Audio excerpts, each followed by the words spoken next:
Rika Pile is back at it again, and we also have some Chimera, Ostinato, and Tier for you too. Make sure you guys smash the crap out of that subscribe button so you guys don't miss out on more content. So YYCS Indy was under Snake Purgatory over here. Albuquerque, New Mexico had by far, I think, one of the more interesting national or big events that regionals that we've had out here. In terms of breakdown, a lot of these events have just been plagued by severe, huge meta, but here you have a story that is so much different. You had one Snake Eyes in Top Cut, which, okay, I mean, most of the Snake Eyes players must have left and went to Indy. You also had one Tearlaments player, okay. You had one Rika. Wait, so Rika actually won this event. And Plant Pile has been developing in some of the most interesting ways out here.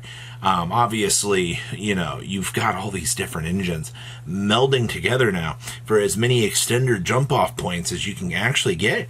It turns into a very interesting deck. We also only had one Tenpai Dragon Pile present in the Top Cut, which is also very interesting.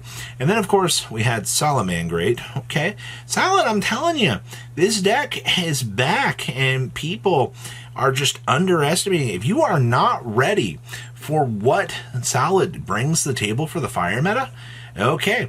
Kashtira, still mid-range control doing its thing. We also had a Labyrinth deck in Top Cut. Labyrinth has been very strong at trying to challenge the meta.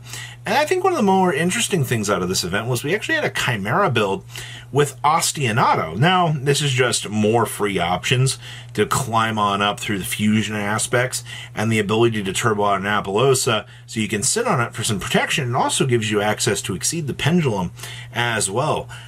Definitely interesting for a Top Cut. You know, you're so used to being plagued by this, you know, meta in terms of numbers. When you see something this wide open, it's so beautiful to see. Let's pass on over to deck list. So our first list here that we're going to be looking at is the winning first Rika good stuff plant turbo deck. I will say here, hey, look, you're doing your Road Mage combo. Extend it out a little bit more than we're used to. I mean, some of these builds would just try one and one of these, and they're like, all right, we got our Road Mage quota in, we got the trap card in the deck too. We've done it. Having the little extra extenders here is quite good. Your hand trap ratios, I think, are pretty standard for what you need to see here, because you do have the crossout detonators built into the deck at the appropriate ratios. I mean, yeah, Nib does exist in the format. Not everybody's playing it, to be honest with you, but the big thing to kind of think about out here is when your meta is in the shape it is, these hand traps, they can be very, very painful to deal with. You do see that we are doing the double small world package in here as well. Being able to bridge the gap, toggle on into any of your, you know, anything you need for the plant sector, should be able to get you what you need. And then, of course, the standard plant utility options. Jasmine is not so much a standard option, but okay. The Cactus Bouncer, though. I hate this card so much. This is so good. Actually having to deal with this, very, very strong. And of course, this builds back on the Thurion stuff. The Thurion stuff has felt more DLC as of late. You don't need to play it. If you play it, it's a little bit more of a luxury for the end board, depending on what you want to, I guess, try to end on for the maximum value. Not to say that this stuff is necessarily bad, but most people at this point, from some of the other plant builds I've seen, have just gutted this out and not even worried about it. But with the 60 card pouch, you get a little bit more leeway of a room to express the build that you want and the options that you want to have in the build to be the better things for what you want to see. So good stuff for this. Next up here, we have Tearlaments, aka Mothman and Friends. Our danger package is very, very little. I mean, you got one Mothman, two Nessies, and that's just kind of that. You still have the full gas MSETI package in here because you still need to get to the vampire. This hasn't changed, all right? Like, also, having these pop up on a turn or two later to recur back some resources off of Hoppy is so broken. Do not underestimate the free value that this card actually gives you. Now, seeing the Hell Should All Hollow here kind of showing up, We don't really get the chance to see this card all that much. I think it is a very good card. It is another little free extension, mill if you need be. It's just you open this card in your opening hand, you're like, well, it be like that. This build's also only playing one Fenrir. Most of the time I would want to try to play two, I feel like, just for the mid-range control options for what you kind of get. And of course, still doing the shuffler backs, so you can kind of set up. This build is also playing a copy of Shayama. A lot of these builds have definitely drifted away from Shayama. It is a free extender to be able to put itself back on the field, so you continue on with the plays. Down here in the side deck, we are doing the app clone with the triple Shaddoll Fusion. I will say I do like having access to the Shaddoll Fusion, just on the off chance you need to go second, drop down two things out of the deck, be able to set up the free window so you can kind of have the body on the field. Not much of a problem at all, actually. Looking at the rest of this, though, I think that this deck has a lot to kind of say about the meta right now. It's another skill drain based anti-meta deck. You don't need to have super polys built into the main deck anymore for this. Outside of that, yeah, I mean, the Shaddoll package is just free generation of value where you actually, need it sometimes. Next up here, we have our Ostinato Turbo. So we also have some burn damage in here as well, because this deck naturally has polymerization built into it. So, you get a free search off of this to toggle on into the free value. That is that.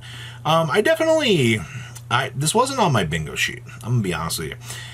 We know that, you could splash the Melodious package in a lot of different decks to get some free value, but I never thought about it in Chimera good stuff, which you should have, because you're inherently already playing the polymerization stuff, so you can, toggle down the large lines of play. You also do get the chance to see Diablaze in here, actually still doing what Diablaze does best, just being that annoying card on the end of the field for cleanup aisle 9. You do see the double tack talents in here as well. Also, rounding this deck out of 43 cards, I don't think is a bad thing whatsoever. Now, one cool thing that we are back on here, this build actually does play the Barrier Statue of the Abyss. So when you're setting up your final end boards out here, having the Barrier Statue be a revivable target off of one of the Chimeras, or being able to bring down the King Tiger Wanghu. Since this was a regional, both of these cards I think are stronger hits versus a YCS, where you probably wouldn't get the same consistent results off of this. Also with this package, you get access to the Apollosa, which is kind of what you want to be seeing.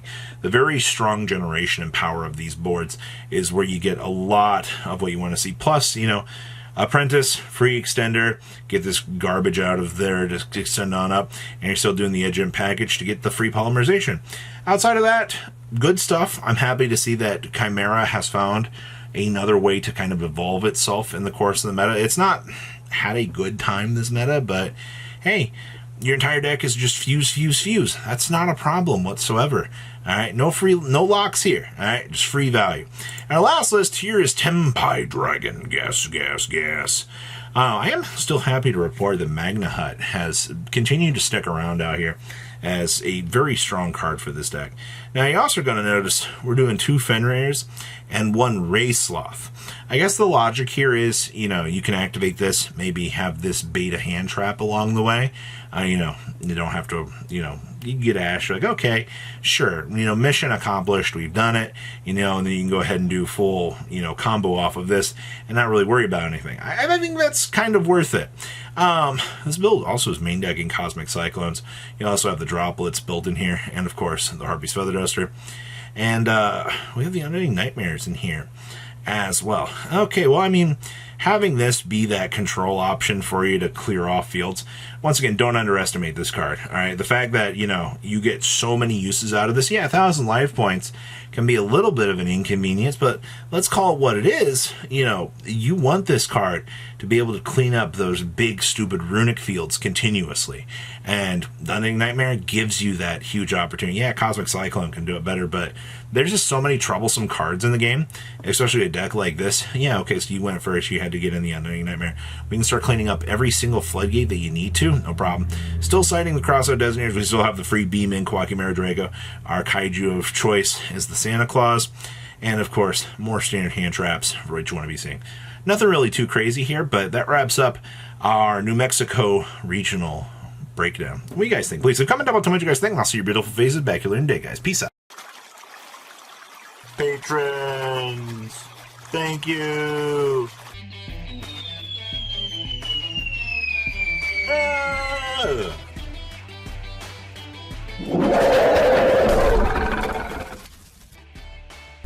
Thank you so much for watching. Check out these other videos.